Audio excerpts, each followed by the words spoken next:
तुम्ही माझ्या चॅनलला सबस्क्राईब केला नसेल तर सबस्क्राईब करून द्या। नमस्कार मंडळी, मी जयश्री, तुमचं सोनांदा किचनमध्ये खूप खूप मनापासून स्वागत आहे। चला तर आज आपण बिस्किटचा वापर करून केक कसा बनवायचा ते बघूया।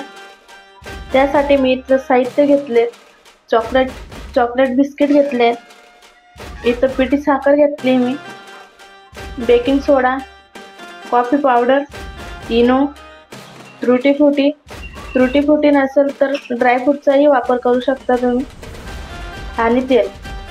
चला तर आता आपण रेसिपीला सुरुवात करू। आता आपण बिस्किट मिक्सरमध्ये बारीक वाटून घेऊ।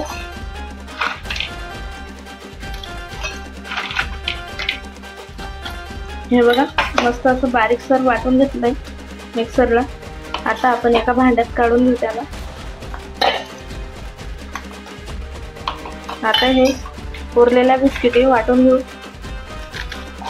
हे बघा, मस्त अशा प्रकारे आपण बारीक करून घेतले मिक्सर मध्ये। आता त्यात थोडं एकदम नॉर्मल गरम दूध करून थोडं टाकून अशा प्रकारे मिक्स करून घेऊ। हे बघा, अशा प्रकारे आपण पेस्ट बनवली, जास्त घट्टी नाही जास्त पातळी नाही। आता त्यात पिठी साखर टाकून देऊ, बेकिंग सोडा, बेकिंग पावडर आणि थोडंसं कॉफी पावडर। अजून एक वेळ मस्त असं अशा प्रकारे फेटून घेऊ, सर्व एकजीव करून घोळसोवर। बघा तर मंडळी, अशा प्रकारे त्याची पेस्ट झाली आहे। आता त्यात आपण इनो टाकू। इनो टाकून झाला आहे इनो। आता त्यात थोडं तेल,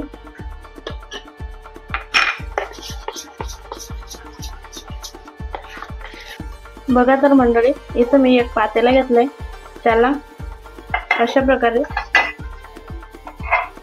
तूप लावून घेतलंय।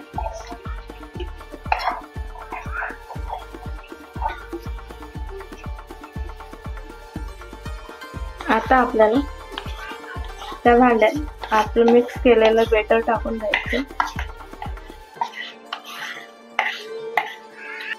हे बघा मंडळी, अशा प्रकारे आपण टाकून दिले भांड्यात।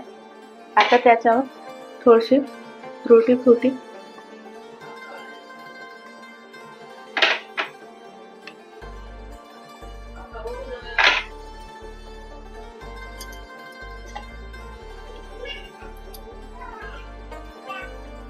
हे बघा मंडळी, मी इथं एक ॲल्युमिनियमचं पातेलं घेतलंय, त्यावर एक जाळीची प्लेट उलटी केली आहे।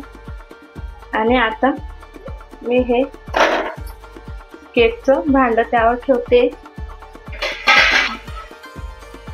आणि 10 ते 15 मिनिटापर्यंत आपल्याला मीडियम गॅसवर राहू द्यायचं झाकून। बघा तर मंडळी, आता 10 ते 15 मिनिटपर्यंत केक झालाय। आता आपण बघू आपला केक कसा झालाय तर। तेव्हा किती मस्त असं फुललाय केक। हे बघा मंडळी, किती छान असा आपला केक तयार झालाय।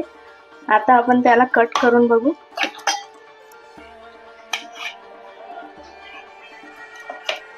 किती छान असा केक तयार झालाय।